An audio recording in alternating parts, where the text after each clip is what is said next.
Balita ko raw dun sa kanto may bagong bukas na ihawan. Ang ganda daw ng tindera tapos Coca-Cola body. Ay, hindi. Kasi ang Kuya William mo biglang nag-iba yung mga kilos eh. Tapos nangihingi ng pagkain sa akin. Pero kapag binigyan ko, nagagalit naman kasi hindi raw yun yung gusto niya. Kahit ang anak ko, hindi ko palalagpasin lalo na kapag tinrider ako!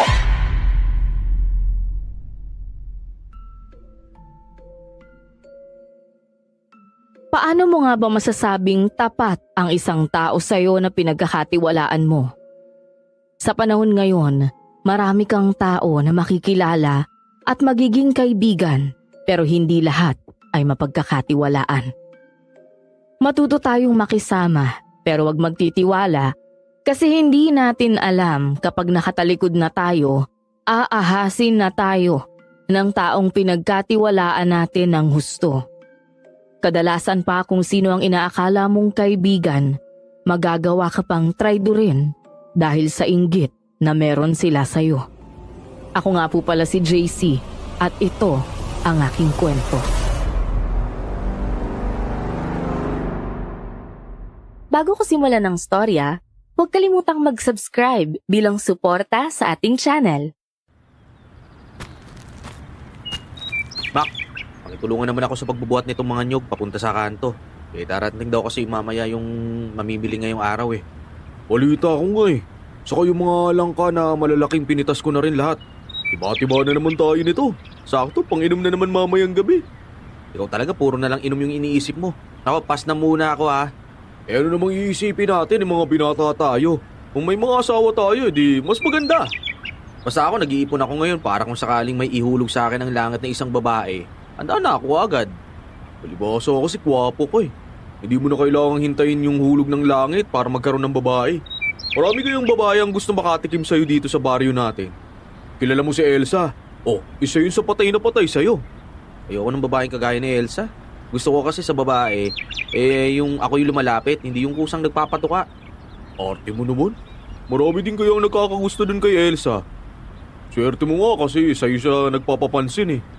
Nako, baka kung saan na naman mapunta yung usapan na to. Sige na, tulungan mo na akong buhatin to lahat. Hati na tayo kung magkano kikitain natin. Ayun, okay. Si Makmak lang ang taong gusto kong maging kaibigan kasi pareho kami ng hilig. Alam ko kasi na siya lang din ang mapagkakatiwalaan ko, hindi gaya ng ibang lalaki sa amin. 3 taon na rin nakasama ko siya sa pag-aasikaso ng lupain na iniwan ni nanay. Kahit isang beses, hindi pa kami nagtalo sa walang kwentang bagay. Hanggang makalipas ang ilang mga araw, hapon yun nung dumating si Mac sa bahay at may ibinalita sa akin. Pare, pasisiyahan kasi ibabalita ako sa'yo. Ano naman yun? Balita ko raw dun sa kanto may bagong bukas na ihawan. Ang ganda daw ng tindera tapos Coca-Cola body. Kaya palagi ko nakikita yung mga kalalakihan dito. Madalas nandun sa kanto eh. Ha? Ito naman kaya yun? Oo, saka alas 4 daw ng hapon bukas nung isawan. Tara, punta tayo dun. Ikaw na lang siguro. May ulam pa ako dito saka nagtitipid ako ngayon eh. Nilibre pa naman kita kapag sumama ka. Halika na kasi. Teka sandali. Di pa nga ako nakakapagsuklay eh. Yung gwapong kagaya mo, hindi mo na kailangan magsuklay. Kahit pa nga magsuot ka ng basahan, gwapo ka pa rin eh. Loko ka talaga. Wala na akong nagawa nang malakas akong hatake ni Mac papunta sa tindahan ng isawan. Malayo pa lang natatanong ko na agad ang mga kalalakihan na pumipila doon. Ngayon lang ako nakakita ng isawan na pinagpipilahan ng ganito kahaba. Ay, ang baling tindero. Grabe, sobrang ganda. Kaya nga eh, bagong salta siguro yan. Ngayon lang ako nakakita ng ganyang kagandang babae. Gawin mo na, JC. Ha? Ayoko nga. Mamaya suplada pa yan tapos mapaya pa ako eh. Tara, lapit tayo doon para bumili ng isaw niya. Ikaw na lang lumapit, dito na lang ako. Sige na kasi. O, sige, pero ikaw makipag-usap sa kanya ha. Ang bilis kasi ng tibok ng puso ko, kinakabahan talaga ako eh. Napatingin naman sa amin ang babae nang lumapit kami sa kanya. Ngumiti pa ito sa amin. Kaya pala maraming nakapila dahil bukod sa maganda ito, sobrang bait pa at pala kaibigan. Miss! Magkano yung isaw? ₱5 lang ho. Bali 20 sa amin. 10 sa kanya, sa akin din yung 10. Wala akong pera dito. Ako nga yung magbabayad. Chill ka lang dyan, okay? Sige ho, iluluto ko lang ho yung isaw. Sandali lang naman po ito eh. Marami po kasing nakauna eh. Ayos lang, miss.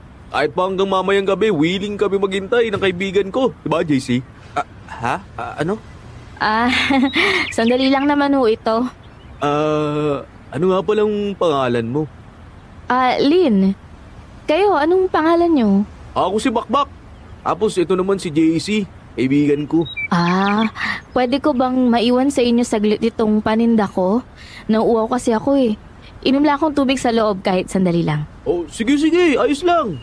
Sige, ang bilis Kanina ayaw mo sumama tapos ngayon willing ka pang magbantay ng paninda niya. Sige, salamat talaga JC, ang bait mo. Ayos lang.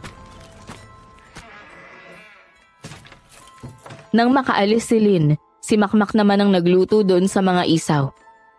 Ako naman yung nagtataboy sa mga langaw para hindi mapasukan ang lalagyan ng isaw. Ilang minuto pa ang nakalipas, naluto na rin ang isaw namin. Namangha ako nang matikman ang isaw na tinitinda niya. Sobrang sarap. Kakaiba ang lasa nito. Ang sarap talaga ng isaw mo. Ang galing mo namang magtimpla. Naku, maliit na bagay lang yan. Sinadya talaga na ibahin yung lasay para pumatok, ganun. Kaya nga eh. Paano ba yan? Marami pa ang gustong bumili. Ubus na nga yung isaw namin eh. Bukas dadamihan ko para hindi magkulang. Lynn, turuan mo naman kami kung paano mo tinitimpla to.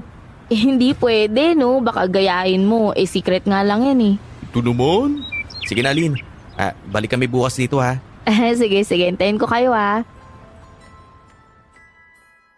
Hanggang kinaumagahan, dala ko na ang itak ko para pumunta sa bukid. Narinig ko ang malakas na pag-aaway ni Kuya William at ng asawa nitong si Ate Rosana. Nabanggit naman ni Ate Rosana ang babaeng tindera ng isawan kaya naging tsismoso ako. Nakinig ako sa pinag-aawayan nila para makumpirma kung totoo nga na selosa si Ate Rosana. Nasa labas pa talaga sila nagtalo kaya pinagtitinginan na rin sila ng ibang tao.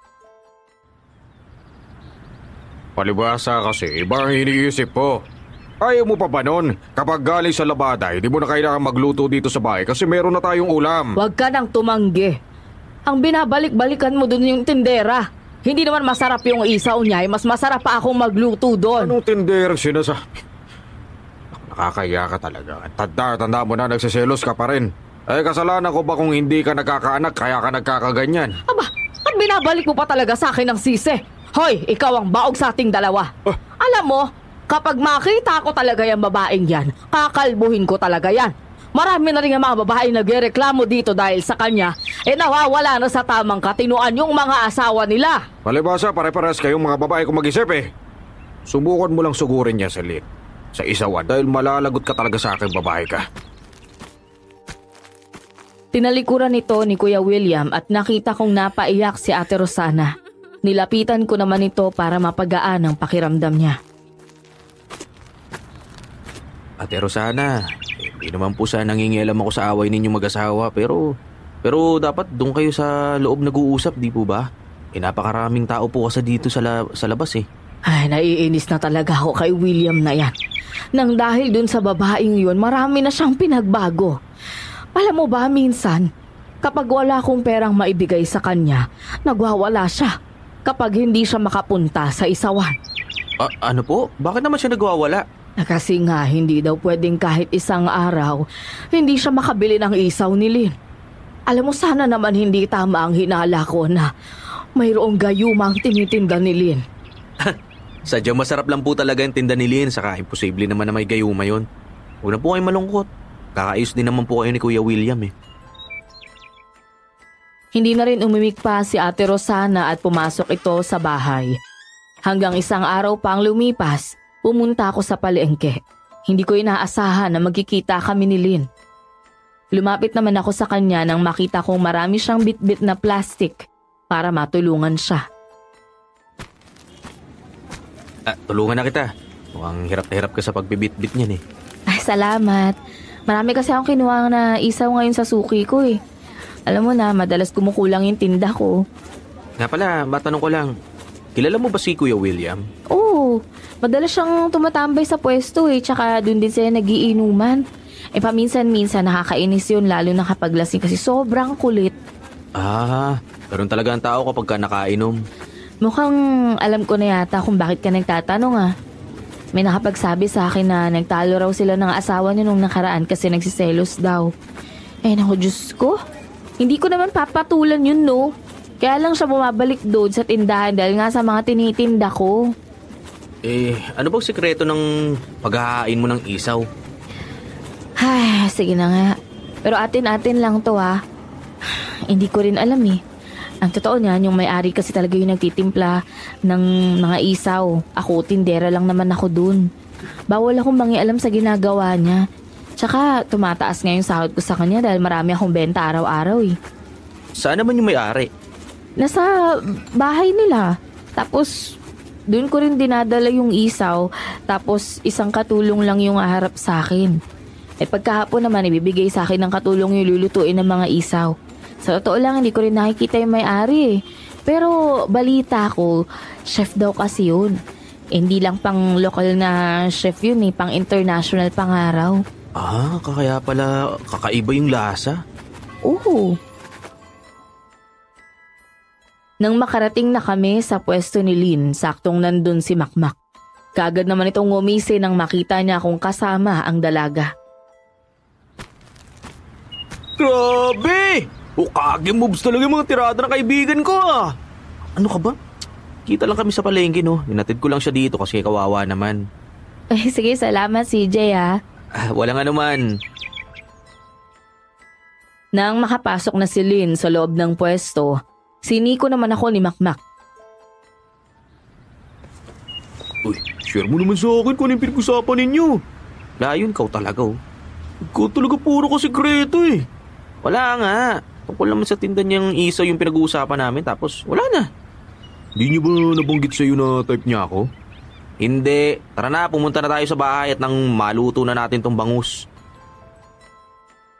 Naging madalas naman ang pagpunta namin sa isawan. Hanggang ilang araw ang nakalipas, narinig kong nag-uusap sina Makmak at Kuya William sa labas ng bahay. Tungkol ito sa kaibigan ni Kuya William na 2 araw na raw hindi nakakauwi sa pamilya niya. Nung isang gabi, bago siya mawala, magkasama pa kami nung umiinom. Sabi naman ng asawa niya, hindi na raw nakauwi ng gabing yon. Saan kayo nagpunta si Mario? 2 araw na siyang hindi nakakauwi. Nag-aalala na tuloy yung asawa at mga anak niya sa kanya. Teka, tama po ba yung naririnig ko? Nawawala si Kuya Mario? Oo pare, 2 araw na rin daw. Nag-report na nga sa mga kapulisan yung mga pamilya niya pero di pa rin nahanap. Imposible naman. Alam nga naman kung saan pumunta yun. Ay saan pa ba? Siguro ng babae yun. Alam mo naman yung si Mario, napakababaero niyan simula noon. Ang kapal nga ng mukha ng babae, wala namang maipakain sa mga anak. Tumigil ka na, Rosana. Nakakaya ka na talaga Nakita mo bang may babae si Mario? Mamaya kapag narinig ka ng asawa nun, lagot ka talagang babae ka. Totoo naman ang sinasabi ko.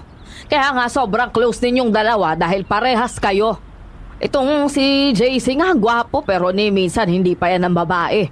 Sa panahon talaga ngayon kung sino pa ang alanganin ng mukha, yun pa ang babaero.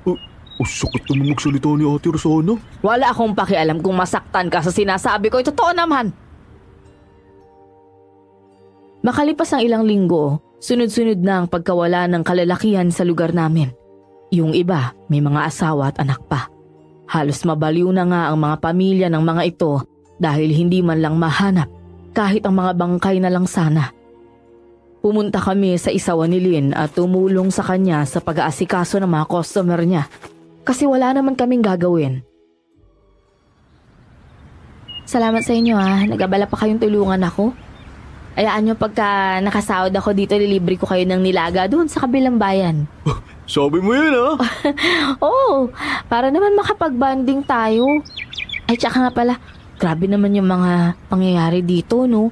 Ilang linggo na ring magulo yung lugar na to dahil sa mga nawawalang tao. Basta. Ako, wala kasang kutob ko na hindi sila nawala ng ganun-ganun lang. Na walang dahilan.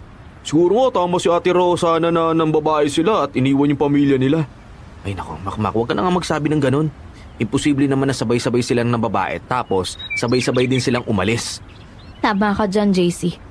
Siya nga pala pare. Ako, kailangan ko nang umalis kasi may asikasuhin pa ako. Si nanay kasi nilalagnat eh. Kailangan ko pa siyang bilhin ng gamot sa palengke. Sige pare, alagaan mo yung nanay mo ha. Ingat ka, Mac!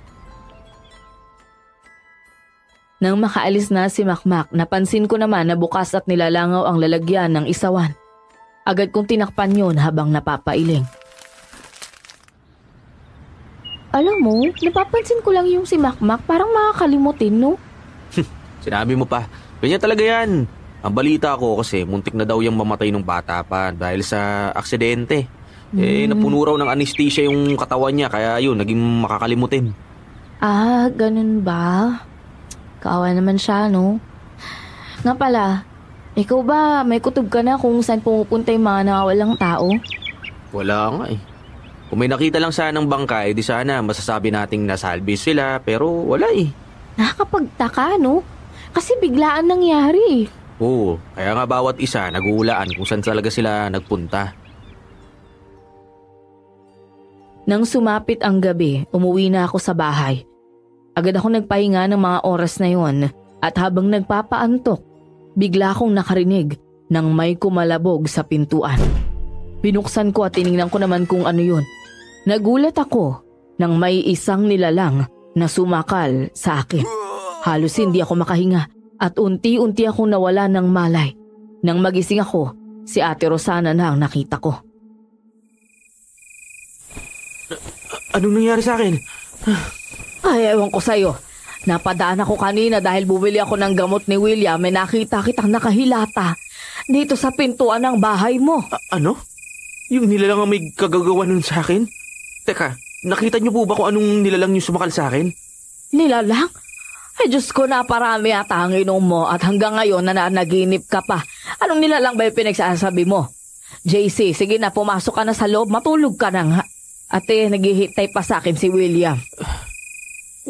Sige po. Maraming salamat po. Buong gabing halos hindi ako nakatulog sa tuwing naaalala ko ang nilalang na yon. Maitim ito, mapula ang mga mata at mabalbon. Nagpapasalamat na lang ako dahil hindi ako namatay sa kamay niya. Kinaumagahan bumisita sa bahay si Ate Rosana. Sobrang lungkot ng mukha nito at problemado. Ano po bang problema niyo, Ate Rosana? Nag-away naman po ba kayo ni Kuya William? Ay, hindi. Kasi ang Kuya William mo biglang nag-iba yung mga kilos eh. Tapos nanghihingi ng pagkain sa akin. Pero kapag binigyan ko, nagagalit naman kasi hindi raw yun yung gusto niya. Ano? Baka may sakit po kaya siya maselan. Sa tingin ko nga, may sakit talaga siya. Palagi ko siyang nakikitang nakatulala. Tapos alam mo, may sinasabi siyang hindi ko maintindihan eh. Tapos makikita ko na lang naglalaway. Ano?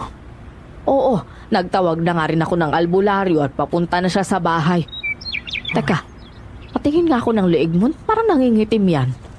Ito po yung sinasabi ko sa inyo na may sumakal sa akin na nilalang kagabi. Totoo nga yung sinasabi mo. Opo. Yun nga, biglaan niya nga akong sinakal. Ay naku, tingnan mo to. Tingnan mo, ako rin meron din akong ganyan. Kalmot nga lang naman ito ni William sa akin. Bigla kasing humaba yung kuko niya. Ang dahilan kung bakit naparito ako ay para mamaya gusto kong magpatulong na itali siya.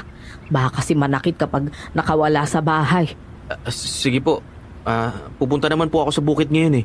May kailangan lang po akong asikasuhin. Sige, salamat ha.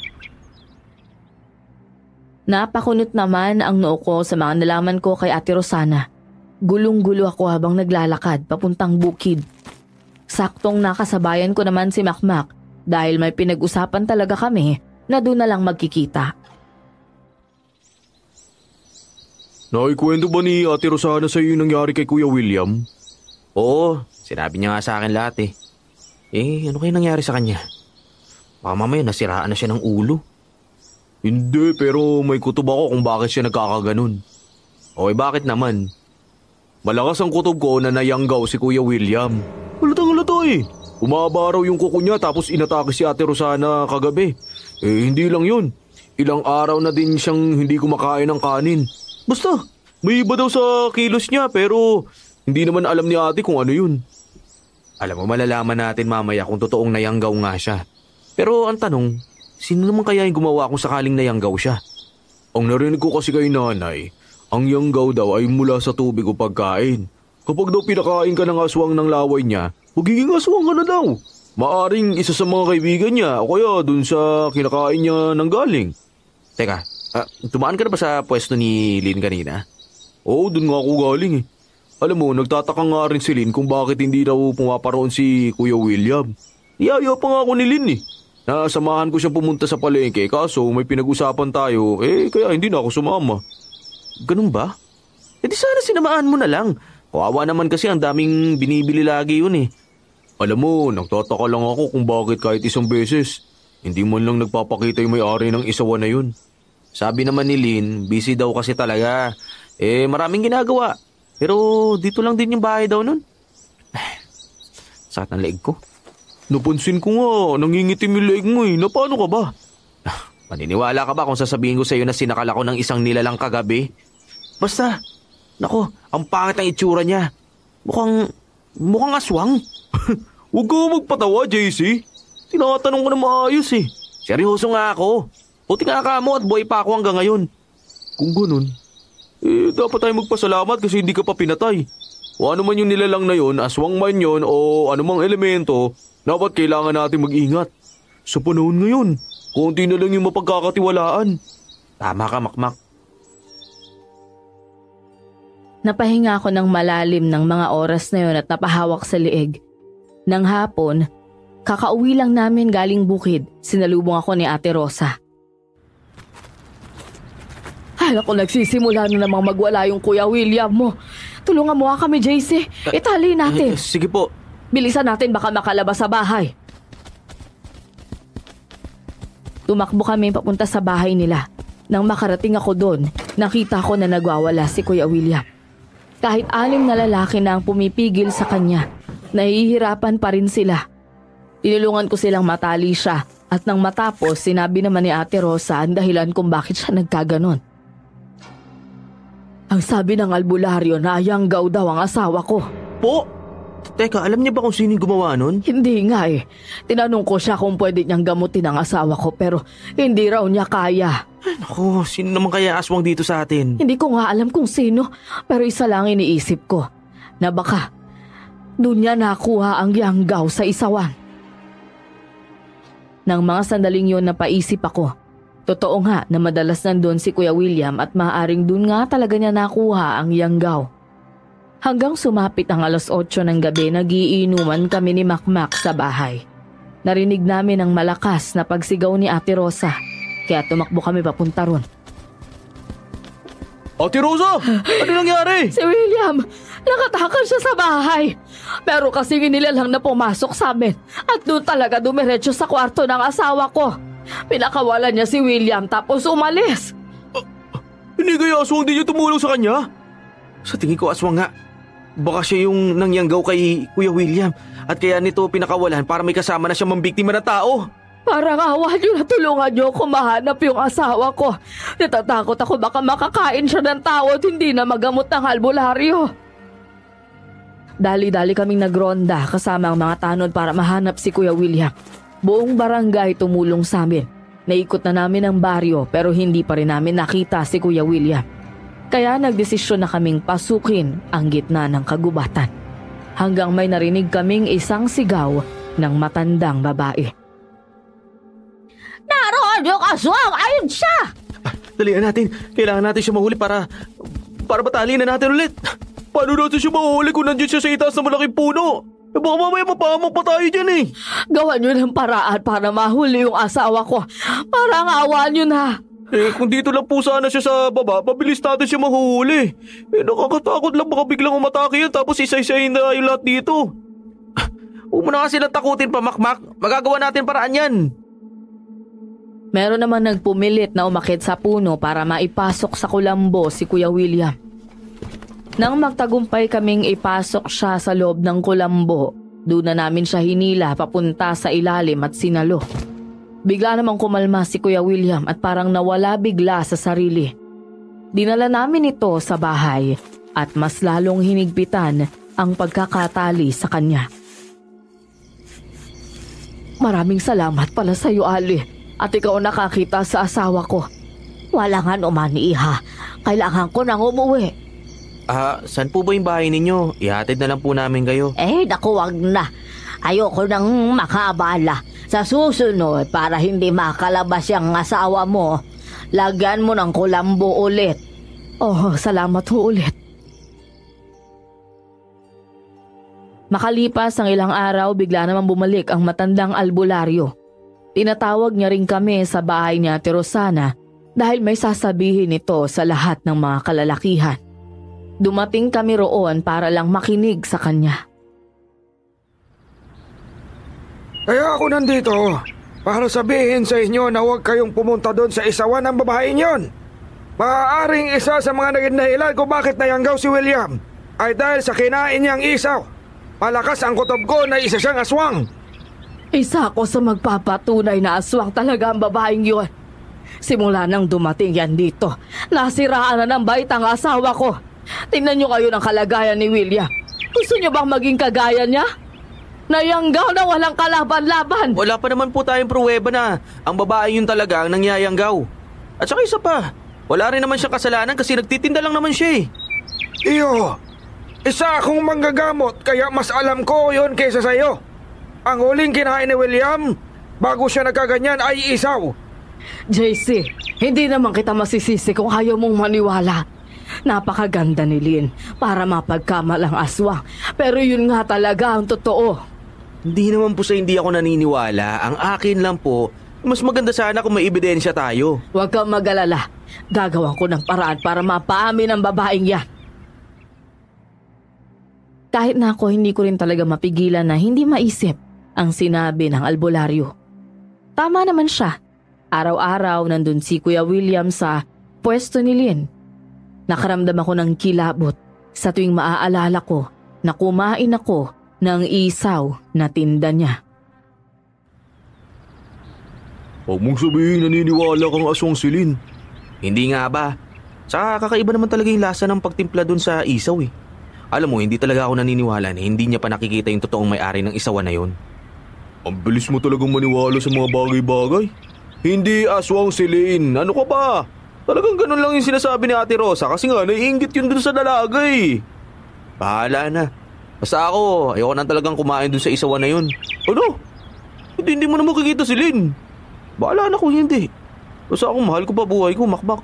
Kung gusto mo maging aswang, hindi pupunta ka dun. Ako sabi mo lang na hindi ko naniniwala hanggat walang ebidensya, di ba? Kaya nga. At papakasigurado na lang din ako, no? Mas mabuti na yung maging maingat. Pero kahit inuulan na ng sismisilin ng mga panahong yun, hindi pa rin siya tumitigil sa pagtitinda ng isaw. Mas lalo pang dumami ang customers niya at puro ito kalalakihan. Habang tinitingnan ko si Lynn na pawisang nagluluto ng isaw, namataan ko si Ate Rosanang nagdadabog at galit na sinugod ang babae. Kagad naman akong tumakbong palapit sa kanya para maawat siya. Ano pong planong niyong gawin, Ate Rosana? Ay nako, manood ka lang. Teka, huwag naman po kayo mag-iskandalo dito. Napakaraming tao na nakatingin. Wala akong pakialam. Hoy, babae! Pagkatapos ng ginawa mo sa asawa ko, hanggang ngayon nagtitinda ka pa? Ang kapal talaga ng mukha mo! Busy ho ako kaya wala akong panahon na makipag-usap sa inyo. Aba, bastos ka rin pala babae ka, no? Bastos ka na, malandi ka pa. Alam namin na inakit mo yung mga kalalakihan para makayanggaw ka. Ako? Bakit naman ho ako mangyayanggaw? Huwag ka nang magmaang-maanga ng kapal ng mukha mo. Ate Rosana, tama na po yan. Huwag po kayo mag-iskandalo dito, nakakahiya. Ang babaeng yan ang dapat na mahiya. Aba, inuulan na nga ng chismis, hindi pa umaalis. Hindi ko magagawa yung mga binibintang nyo sa akin. Ito si Ate Rosana talaga, O mo naman ganyan na si Lynn. Wala naman nakakakita na siya talaga yung nangyayanggaw sa asawa ninyo Nakita ko naman na dumating ang matandang babae. Isa rin ito sa kumampi kay Lynn at pinipilit niyang pakalmahin si Ate Rosa. Hindi magandang mambintang sa tao ng ganyan lalo na pag wala kang ebidensya. Tsaka mo nasugurin at ipahiya kung may ipapakita kang mga ebidensya na siya talaga yung nangyanggaw sa asawa ninyo.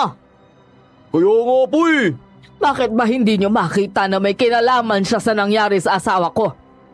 Palibhasa, maganda siya kaya mahirap paniwalaan. Di naman po sa ganun, Ate Rosana. Nakakaya po yung ginagawa niyong yan eh. Matanda na po kayo at hindi ito yung paraan para ma-resolve yung kinakaharap ninyong problema. Sige na po, tara na po. Hatid na po kita sa inyo. Sasamahan na kita sa paghatid kay Ate Rosana. Maayos namang sumama si Ate Rosana pauwi sa bahay. Nang kaming dalawa na lang ni Makmak ang naiwan, isang masamang tingin ang inukol niya sa akin. Oh, bakit naman? Alam mo, halatang naniniwala kay Ate Rosana na aswang si Lynn eh.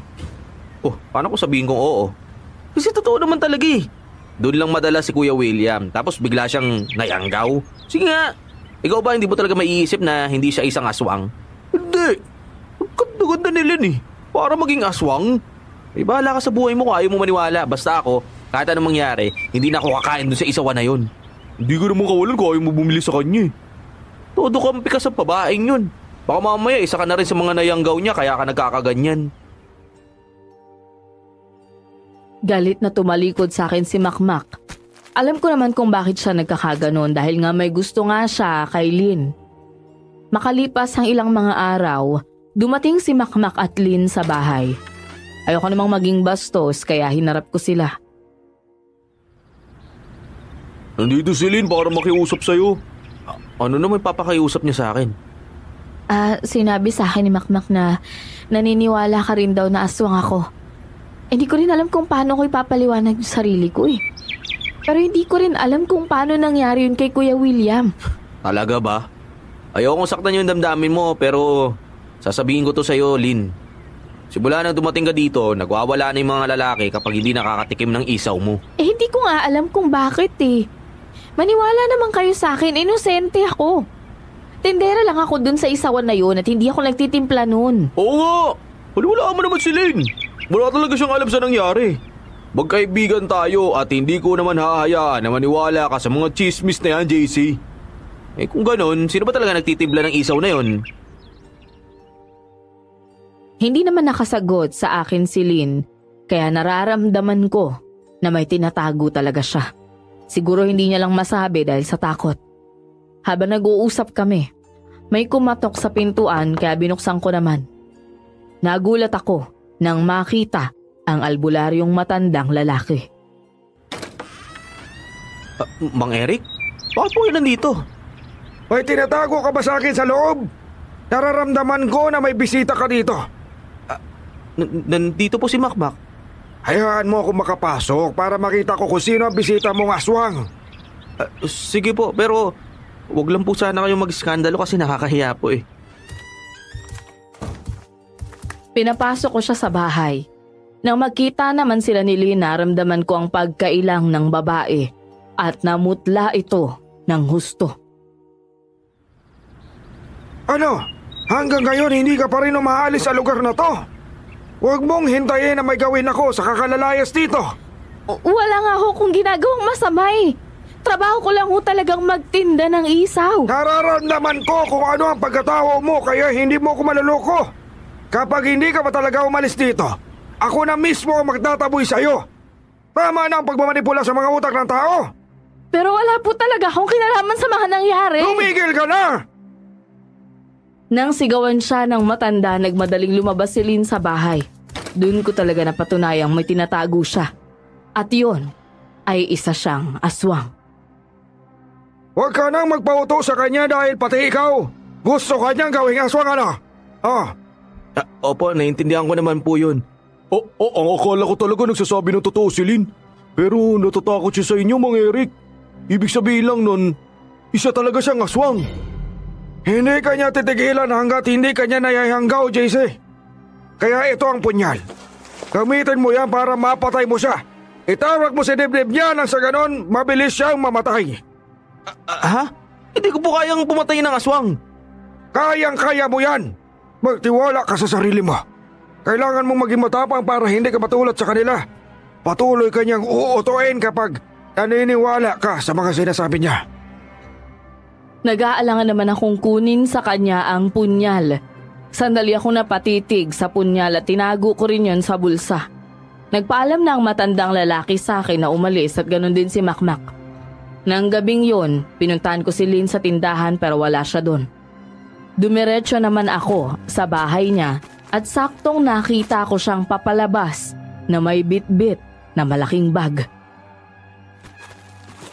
Oo. Saan ka pupunta? Tatakas ka? Pakiusap, hayaan mo na ako makaalis. Hindi ka aalis dito hanggat hindi mo pinagbabayaran yung mga kasalanan mo na ginawa sa baryong to. Ano? Nung una, nagdadalawang isip pa ako kung totoong aswang ka. Pero ngayon sigurado na talaga ako. Pinasakay mo kami lahat dito. Na isa kang mabait pero hindi pala. Kaya mamamatay ka na. Huwag mo akong piliting labanan ka, JC.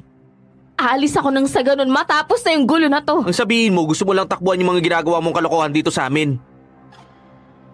Kinuha ko ang punyal sa tagiliran ko at sinalakay siya. Napailag si Lynn nang saksakin ko na siya. Hindi ko inaasahan na biglang may kumalmot sa likuran ko.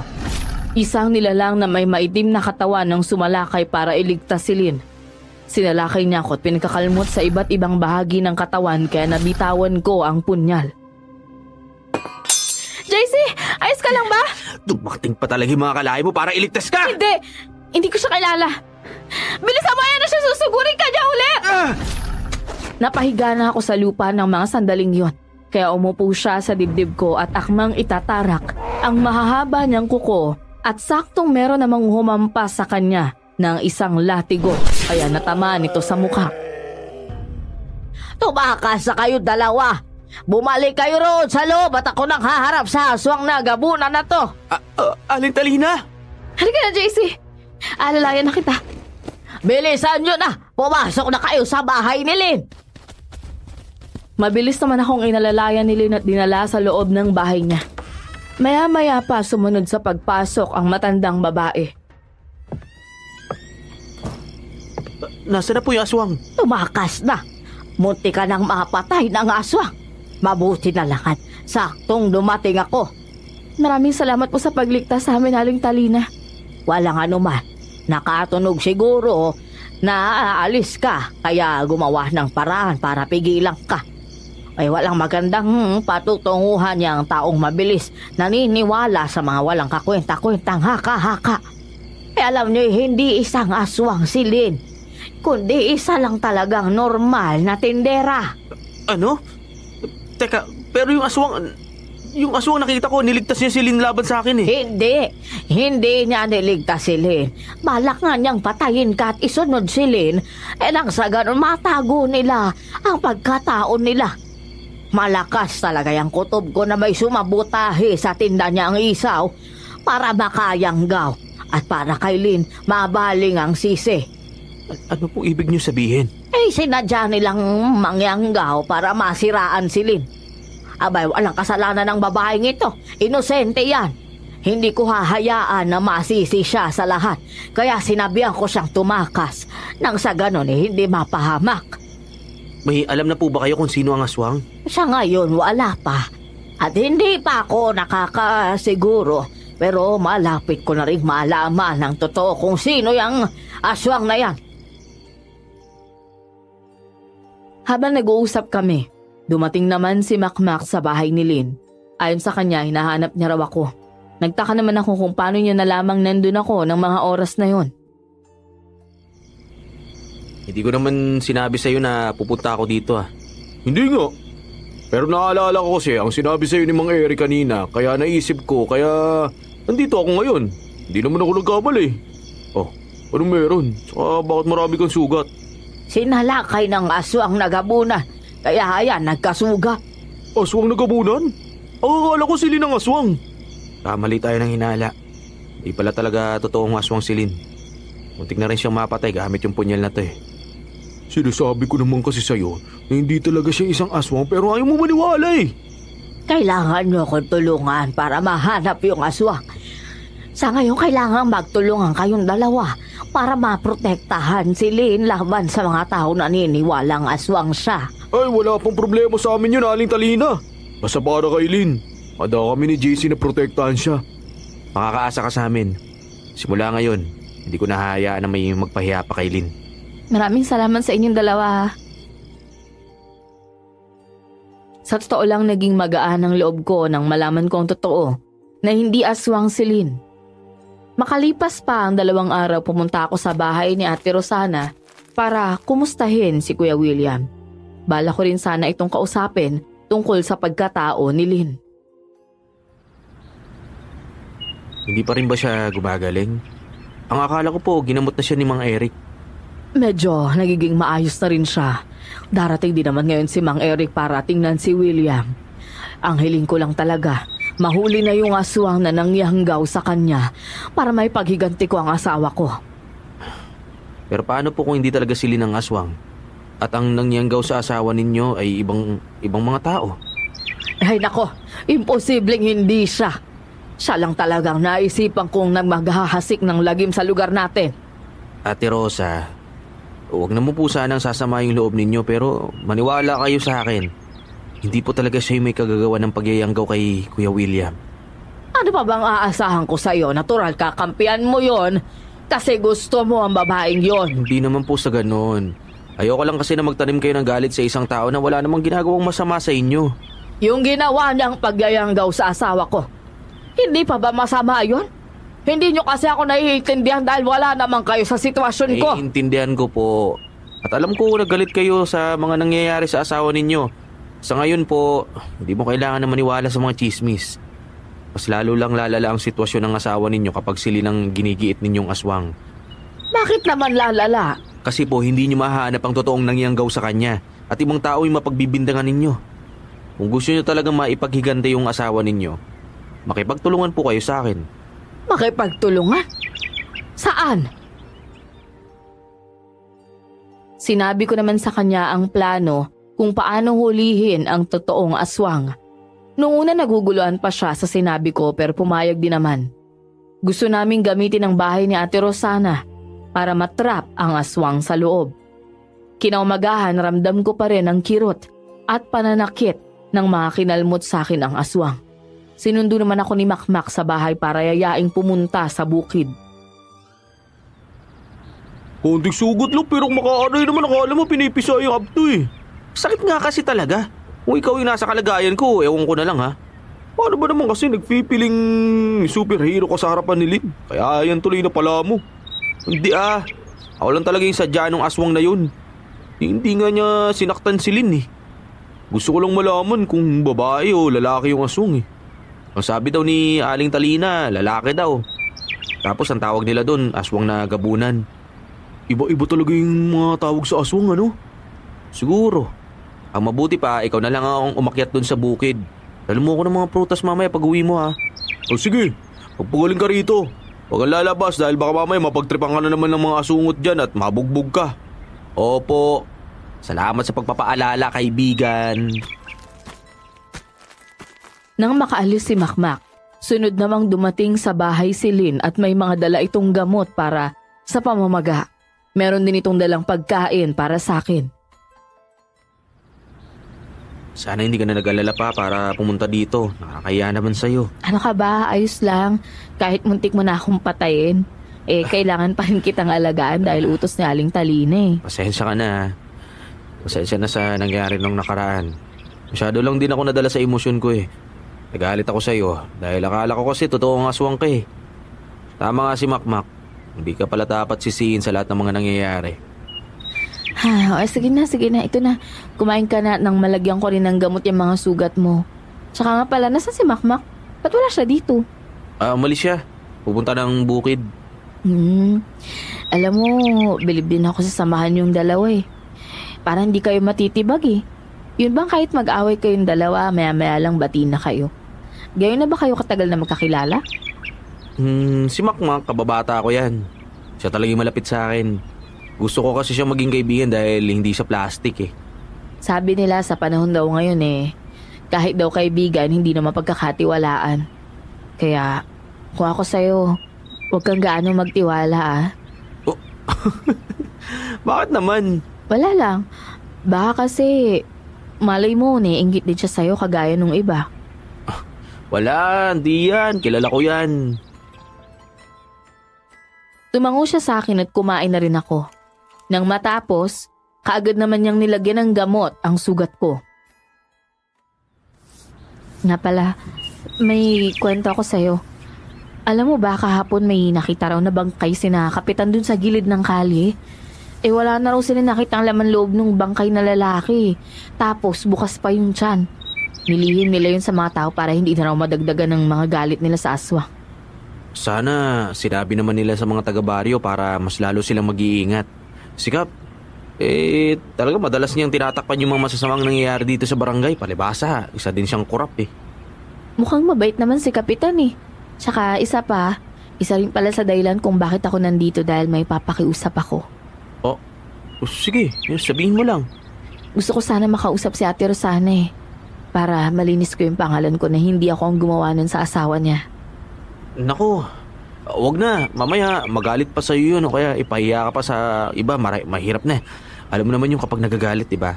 Sa susunod na lang kapag nahuli na talaga natin yung aswang. Hindi naman umimik sa akin si Lynn. Nang matapos na niyang malagyan ng gamot ang sugat ko, umalis na ito.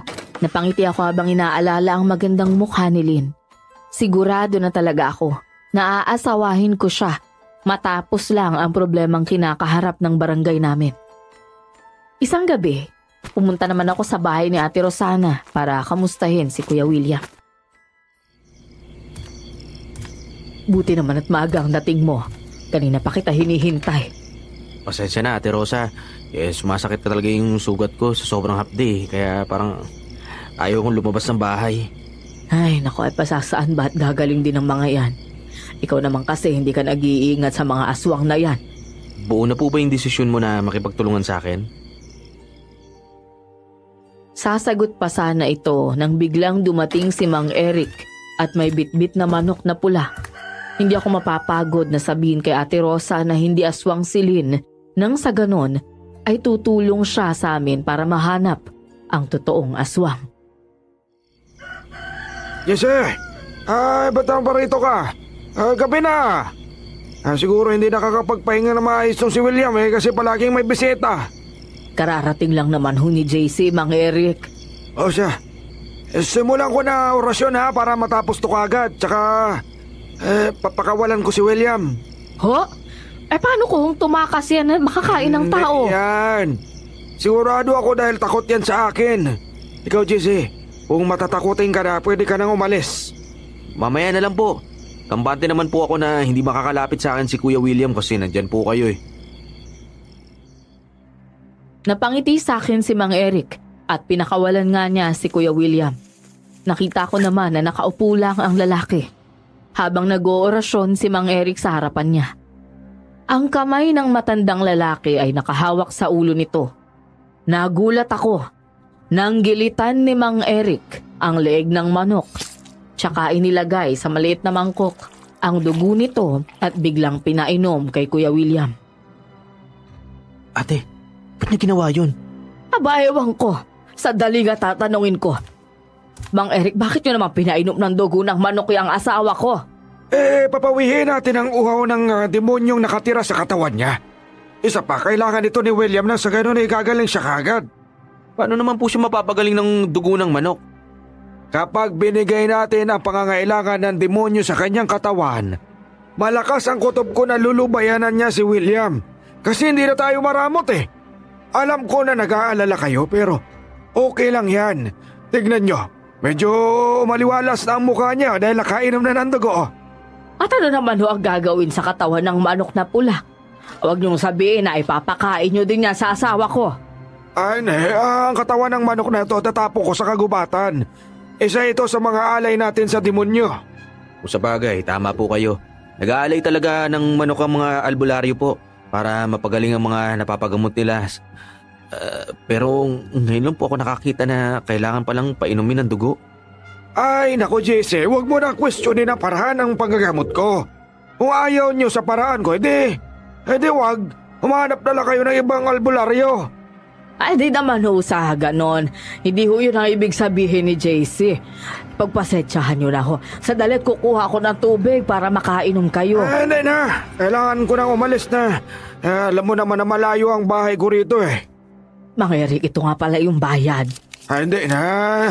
Hindi ako Ito natanggap na. ng bayad. Sige na. Tatalikod na sana ang matanda para umalis nang makita kong unti-unti na namang nagwawala si Kuya William. Inuuntog nito ang ulo sa dingding. Teka po, baka pwede niyong itali ulit si Kuya William para hindi po siya makapanakit. Ay, oo nga pala. Munti ko na makalimutan. Mang Eric, ihatid na kaya kayo ni JC? Naku, huwag na. Ayoko makaabala pa. Habang tinatali ni Mang Eric si Kuya William, bigla namang nagsalita ito. Galit na galit ang boses at may pagbabanta. Magbabayad ka sa ginawa mo! Magbabayad ka! Wala akong pababayaran sa'yo. Malas mo lang kasi nakauna ako kaysa sa'yo. Sino na ba kayang gustong pagbayarin ng asawa ko? Hindi ang asawa mo ang nagsasalita, kundi isang nilalang na nakatira sa katawan niya. May gamot po ba kayong dalawa para sa nervyos? Ito. Anito? Ito ang itim na bato. Mutya yan at pwedeng maging proteksyon kahit kailan. Kailangan mo lang gawin manalig sa kapangyarihan na galing sa mutya ng bato. Maraming salamat ho. Nang akmang ipapasok ni Ate Rosana ang itim na bato sa bibig nito, mayroong kumalabog sa pintuan at bumulaga si Lynn at Aling Talina. Nagulat naman ang matandang lalaki kaya kaagad kong niyakap si Ate Rosana para ilayo ito sa kanya. Malak mo pa talagang isunod sa pagyayanggaw si Rosana, ano? Anong yanggaw ang pinagsasabi mo dyan? Hindi ako isang aswang kundi isa akong manggagamot. Kung gano'n pareho pala tayong manggagamot. Sa tingin mo ba habang buhay mong may tatago yung pagkatao mo? Nagawa mo pang magpanggap na manggagamot para lang masiraan ako sa mga tao? Ikaw naman talaga ang nangyanggaw kay William, hindi ba? Wala akong kinalaman sa nangyari sa kanya. Tsaka paano ako makakayanggaw kung isa akong manggagamot? Alam na namin na aswang ka, kaya tatapusin ka na namin. Rosana! Ano ibig sabihin nito? Gusto ko lang ding malaman kung sino ang totoong aswang sa inyo. Ang gusto ko lang na mangyari ay magbayad ang taong nasa likod ng pagkakasakit ng asawa ko. Tapos na ang pagpapanggap ninyo, Mang Eric. At tapos na rin kayo. Kaharap nyo na ang totoong manggagamot. Sa tingin nyo ba maiisahan nyo ako? Hindi! Alam ko rin naman ito ang plano nyo sa akin, kaya pinaghandaan ko ito. Pagkatapos niyang sabihin yon, may narinig kaming malakas na bumagsak sa bubong. Buong lakas nitong sinira ang bubong ni na Ate Rosana. Tumalon sa harapan namin ang isang nilalang na maitim ang katawan. Ito rin ang sumakal sa akin noon. Sinalakay nito sina Lynn at Aling Talina. Dadaan muna kayo sa kanya bago nyo ako masaktan. Ang akala ninyo, ganun nyo lang ako mabilis mapapatay? Nagkakamali kayo! Kayo nga talaga ang aswang. Walang yaka. Niloko mo kami. Magbabayad ka sa ginawa mong to, Mang Eric. Maski na ako, niloko mo rin. Umanda kayong dalawa sa akin dahil pagbabayarin ko kayo sa ginawa niyong pagkikipagtulungan sa mga albularyong yan! Sabay kaming sinakal ni Mang Eric dahil sa galit ng mga oras na yon. Habang si Aling Talina at Lynn ay nakikipaglaban sa isang nilalang na aswang na gabunan. Kami naman ay hirap na hirap makawala sa matandang lalaki. Kung sana sa akin kayo kumampi, hindi na nangyari sa inyo to. Lalo ka na, JC. Ibang-iba ka talaga. Ginawa mo na lang sana dapat ang pinapagawa ko sa'yo. Napatayin ang babae niyan. Parang awan nyo na po. Pakawalan nyo na kami. Hindi mo kayo nga. Papatayin ko kayong dalawa! Mauuna ka! Nakita kong idinikit ni Ate Rosa ang kamay nito sa mukha ni Eric na may asin at bawang. Kaagad naman kaming nabitawan ng matanda at tumalon ito sa bubong para makatakas. Sumunod naman sa kanya ang aswang na gabunan. Huwag niyo silang hayahang makatakas. Kailangan niyo silang patayin. Uminahon po kayo, Ate Rosa. Hindi ganun kadaling pumatay ng mga aswang. Nasugatan namin ang aswang na gabunan. Kaya alam kong manghihina iyon. Yung matandang lalaki naman ay isang aswang nagaras at mahirap patayin, pero alam kong kakayanin siya ng apo ko. Apo? Sino po apo niyo? Ako, JC. Apo ako ni Lola Talina. Totoo rin ang sinasabi ko na magaling siyang tagapagluto. Doon siya noon nagtatrabaho sa iba't ibang bansa, kaya masarap siyang magtimpla. Siya din ang nagmamay-ari ng isawan. Teka, bakit niyo naman nilihim yung mga bagay na to? Kasi wala namang rason para malaman ninyo. Kung hindi lang nangyari ang ganito, hindi nyo talaga malalaman na maglola kami. Kaso nga lang, kailangan kong protektahan ang apo ko at hindi ako makapapayag na apak-apakan ng aswang ang pagkaalbularya niya. Kaya pala kahit sana lang palagi kang sumusulpot para kampihan po si Lynn. Patawarin niyo ako sa mga maling paratang ko, Lynn. Sobrang nahirapan lang talaga ako at ang sama-sama ng loob ko. Isa pa, marami rin ang sumusulsul sa akin na aswang kaiha.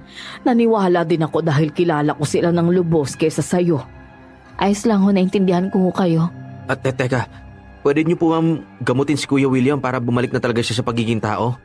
Oo naman, gagamutin ko siya at pwede pa siyang tumulong sa atin para mahuli yung mga aswang na yun. Sa tingin ko talaga may alam si Kuya William kung nasa ng kuta nila eh. Kaagad namang ginamot ni Lynn at Aling Talina si Kuya William. Nakita ko ang paraan ng paggagamot nila. Pinasukan nila si Kuya William. Sobrang nakakadiri ng sinuka nito. Itim na laway at bumubula pa. Hanggang sa ilang minuto lang din ang nakalipas, unti-unti na ring bumabalik sa katinuan si Kuya William, pero nanghihina ito. Kinausap naman siya ng maglola tungkol sa nangyari sa kanya. Sabihin mo sa amin kung anong nangyari bago ka nagkasakit. Ang naalala ko lang, kumain ako ng dinuguan tapos biglang sumakit yung tiyan ko. Saan galing yung dinuguan? Kay Makmak. Napapauwi ko sana galing sa tindahan ng isawan pero tinawag niya ako at pinadaan sa bahay niya. Saglit kaming nagiinuman doon tapos kumain ako ng dinuguan at bilang pulutan namin. Nang makauwi ako dito sa bahay, sumaba ang pakiramdam ko tapos doon na nagsimula ang lahat. Sa tingin niyo po ba dahil sa dinuguan ng pagsama ng pakiramdam niyo o dahil sa isaw? Hindi naman sumakit ang tiyan ko kapag kumakain ako ng isaw. Doon talaga sa dinuguan.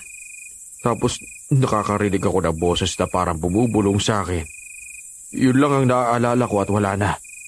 Si Makmak ay pwedeng isa siya sa salarin kung bakit nayanggaw si William. Hindi po aswang ang kaibigan ko. Alam ko yun dahil matagal na kami magkasama at magkakakilala. Hindi naman sinabi ni Lola na aswang siya eh. Kailangan nating alamin mula kay Makmak kung saan galing ang dinuguan niya. Sige, sasamahan ko kayong pumunta sa bahay niya nang sa ganoon papatunayan niya ang sarili niya na hindi siya isang aswang at kagaya mo, Lynn. Inosente din siya. Nang gabing yon, binili na nina Aling Talina at Lynn ng proteksyon sina Ate Rosa at Kuya William nang sa ganon ay hindi na sila balikan ng aswang. Pumunta naman kami sa bahay ni Makmak. Akmang kakatukin ko na sana ang pintuan ng bahay niya.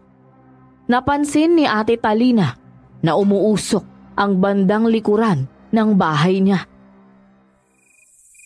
Tingnan niyo, may usok na nagmumula sa likuran ng bahay ni Makmak. Baka naroon siya. Sa ganitong oras ng gabi, bakit kaya siya nagpapausok? Tara na, punta na natin doon. Lumakas ang kabog ng dibdib ko habang naglalakad, dahan-dahan papunta roon sa likuran ng bahay ni Makmak. Nagulat naman ako nang makita siyang kausap ang matandang lalaking si Mang Eric. Nagtatalo pa silang dalawa. Kung sumunod ka lang sa akin na patayin mo yung GC na yan, ay hindi sana ito mangyayari. Gaano ba talaga kahalaga pinagsamahan ninyong dalawa kaysa mga kalahain natin? Alam mo naman na kailangan nating magparami kaya inuutosan nga kita kakaunti na lang tayo.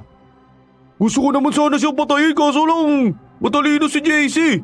Ilang beses ko na siyang sinubukang patayin pero hindi siya umaayon sa tadhana. Pagkatapos natin gamutin ang sugat mo, alis na tayo kagad sa baryo na to. Dahil baka mamaya may makaalam na magtatay tayong dalawa. Mahirap na. ikaw na lang ang inaasahan ko para lalo pa tayong tumami. Ayoko rin naman malaman ni JC yung pagkatao ko dahil alam kong papatayin ako nun. Hindi kasing babae na yun eh. Ang galing niya makipaglaban. Hindi ko naman inaasahan na sobrang talim ng latigo niya eh. Ang latigo na yon ay may holy water, kaya talagang masusugatan tayo. Salamat ka, hindi ka namatay. Hindi ako alis dito hanggat hindi ko napapatay ang JC na yun.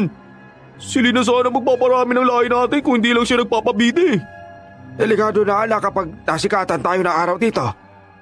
Alam na nilang aswang ako at kapag may nakaalam na nandito ako sa bahay, magsisimula na silang magduda hanggang sa malaman nilang ikaw rin ay aswang nagabunan. Nang marinig ko yun, nanginig ako. Hindi ko maintindihan kung anong mararamdaman ko. Galit at lungkot ang bumabalot sa akin. Ilang taon din kaming naging magkaibigan ni Makmak. Pero ang hindi ko alam ay gusto niya pala akong patayin. Gusto kong malaman kung bakit. Gusto kong maintindihan kung dahil ba kay Lynn kaya niya ako sinubukang patayin. Kung balak mong kausapin siya, tumigil ka. Isa siyang aswang at walang halaga ang pinagsamahan yung dalawa sa kanya. Magtago lang kayo dito. Hindi kayo lalabas dito hanggat hindi niya ako inaatake. Huwag kayong mag-alala, kakausapin ko lang siya bilang isang kaibigan. Sigurado ka ba? Opo. Pumayag naman ang mga ito na manatiling magtago sa pader. Lumabas ako at buong tapang na nilapitan si Mang Eric at Makmak. Nagulat pa sila nang makita nila ako at nagpalit anyo bilang aswang si Mang Eric. Aswang na mayroong sungay na malaki at matulis ang katawan na parang berdugo at matutulis ang mga ngipin. Akma siyang sasalakay pero pinigilan siya ni Makmak. Ako na. Ako nang papatay sa kanya. Bakit mo ako gustong patayin? Bakit mo ako tinraidor? Alam mo ba kung ano ako sa mga kalahi namin? Isa ako sa mga sinasamba nila at hindi ko inaasahan na aalilain lang ako ng taong kagaya mo sa Mukid. Ginawa mo akong utusan doon. Yun lang ba ang dahilan kung bakit mo akong gustong patayin? Meron pa. Dahil inaagaw mo sa akin si Lynn. Nang dahil lang sa babae, kaya mo ako nagawang sakta ng 2 beses. Paano naman yung mga araw na pinagsamahan natin? Ikaw lang naman ang nalulungkot eh. Alam mo kapag napatay na kita, mapapa sa akin ang lupain mo. Lawak pa naman nun. Sakim ka talaga. Hindi ka pa nakontento na binigyan na nga kita ng trabaho dun sa bukid. Ngayon, balak mo pang angkinin. Ang kapal talaga ng mukha mo. Wala namang aswang na mabuti. Ang gusto ko lang ngayon ay mapatay ka para mapunta na sa akin lahat ng lupain mo. Gusto mo ba talagang malaman kung sino ang pumapatay sa lugar na to? At kung sino ang nangyayanggaw kay Kuya William? Aba, ako yun. Lahat ako ang may pakana. Alam ko na yun. Dahil sinabi niya sa amin lahat. Sayang ka pa naman. Buong akala ko, nakita ko na ang kaibigan sa pagkatao mo pero hindi pala. Akma siyang sasalakay, pero narinig ko naman ang malakas na pagsigaw ni Lynn sa kanya. Dahil doon kitang-kita ko ang taranta sa mukha ni Mac at umatras pa siyang palayo. Ang akala mo ba titingnan ko lang nasaktan mo si JC? Hayop ka! At sinama mo pa talaga ang babaeng to para lang mapatay mo ako? Hindi lang si Lynn ang kasama niya. Pati ako. Noong ka pa namin sinusubaybayan ang apo ko dahil may kutob na kaming may kinalaman ka sa pagyanggaw. At hindi kami nagkamali. Ikaw nga talaga ang gumagawa nun. Alam ko maggagamot ang babaeng yan at nagpapanggap lang. Sa tingin niyo ba hindi namin alam ang rason kung bakit kayo nandito? Isa sa mga kalahi namin ang nagturo sa inyo kung nasaan kami kaya kayo napadpad sa lugar na to, hindi ba? Tama ka. At sa inyong mga lahi, kayong dalawa na lang ang natitira. Kaya kayo nang yayanggaw para dumami kayo ulit. Ngayon pa lang tatapusin na namin ang kasamaan ninyo. Ako nang bahala kay Makmak, Lola. At ikaw na ang bahala sa agaras na yan. Sobrang sakit para sa akin na pagmasdang nakikipaglaban ng kaibigan ko para lang ding mabuhay. Pero masama siya. Wala siyang bilang sa mundong ito. Kapag nabuhay siya, papatay at papatay pa rin siya. Pikit mata akong dumukot ng asin at bawang at sinaboy kay Makmak. Hindi ko naman siya natatamahan dahil magaling itong umilag. Hindi ko siya tinigilan hanggang masabuyan ko ang sugat sa likuran niya. Bumagsak ito sa sobrang hapdi. Sumuko ka na lang kaysa pahirapan mo pang sarili mo na makipaglaban. Mapapatay niya ako pero hindi ako susuko sa kamay mo lalong-lalo na sa'yo, JC! Hindi ko naman sinabi na sa akin ka susuko eh. Ayoko lang na makita ka na mamamatay ka kasi kaibigan kita. May sugat ka na, kaya hindi mo na kayang labanan silid. Isuko mo na ang pagkaaswang mo sa kanya dahil may kakayahan siyang pagalingin ka at ibalik ka sa pagiging tao. Huli na ang lahat. Simula 15 anyos, pumapatay na ako ng tao. So tingin mo ba, kapag naging tao ako, makakabuti yun sa akin?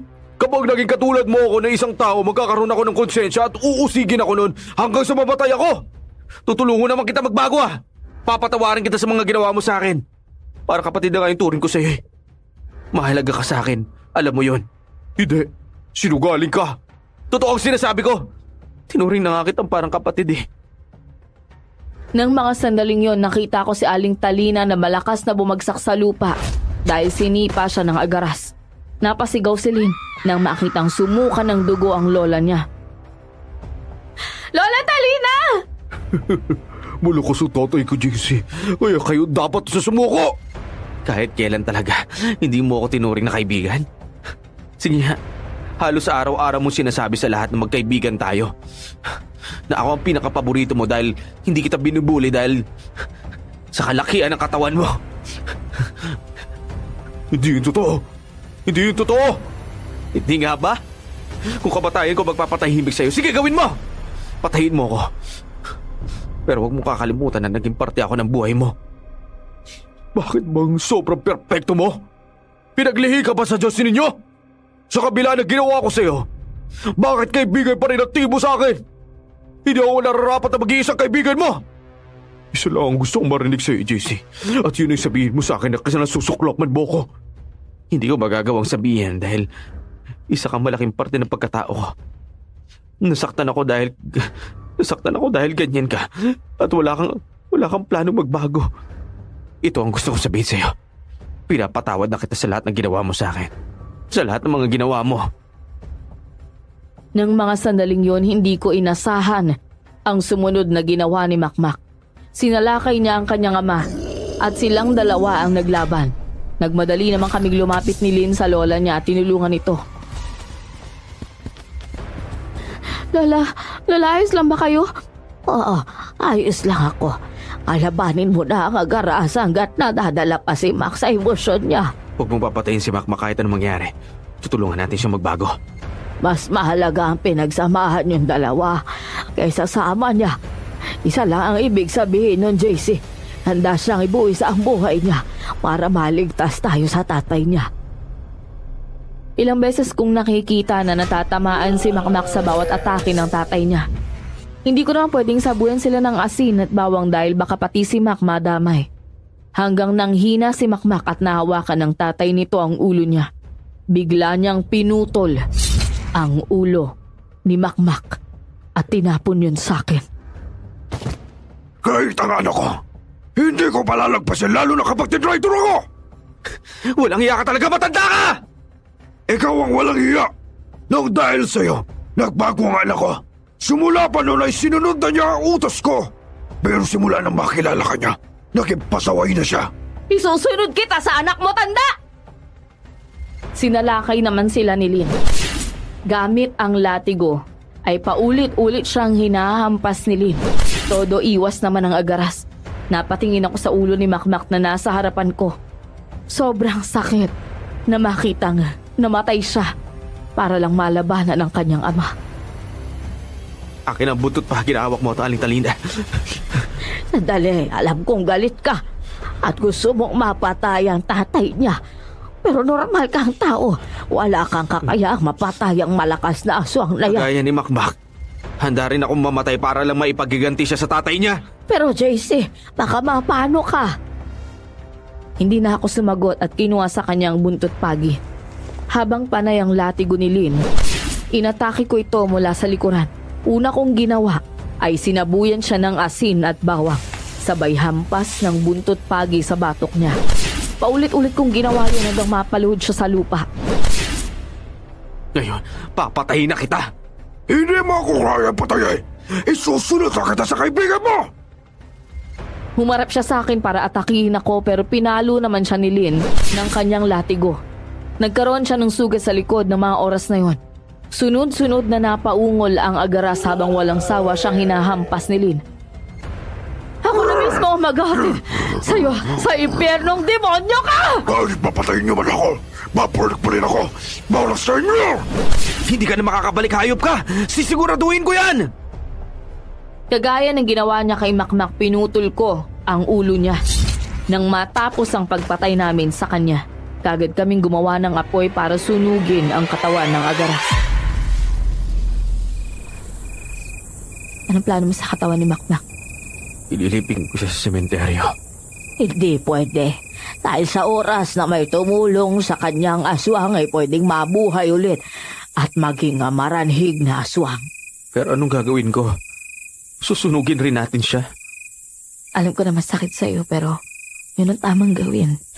Alam niyang napatawad mo na siya kaya mas pinili niyang mamatay sa kamay ng tatay niya. Kung gusto mong hindi na siya babalik at makagawa ng mali, tapusin mo na lang ang kasamaan ng kaibigan mo. Sige po.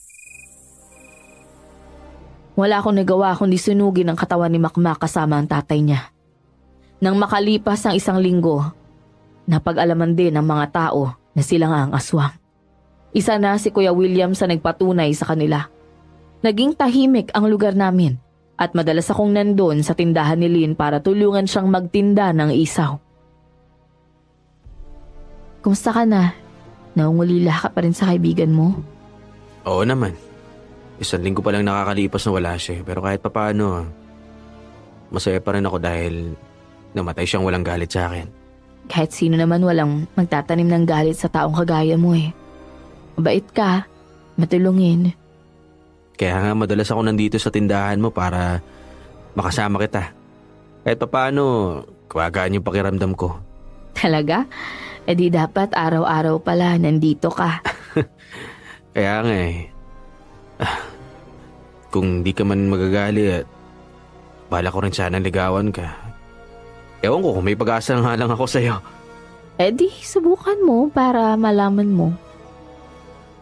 Napangiti siya sa akin kaya simula nun, niligawan ko na si Lynn. Hindi naman maawat ang pasasalamat ng mag-asawang Ate Rosa at Kuya William sa dalaga dahil napabalik niya ito sa pagiging tao. Sa ngayon po, Miss Soledad, hindi na isawan ang pwesto namin.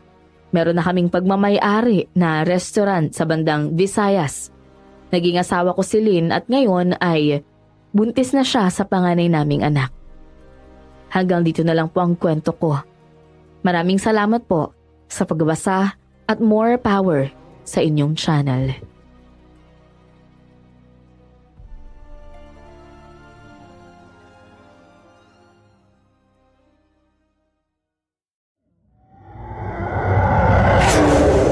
Balita ako raw dun sa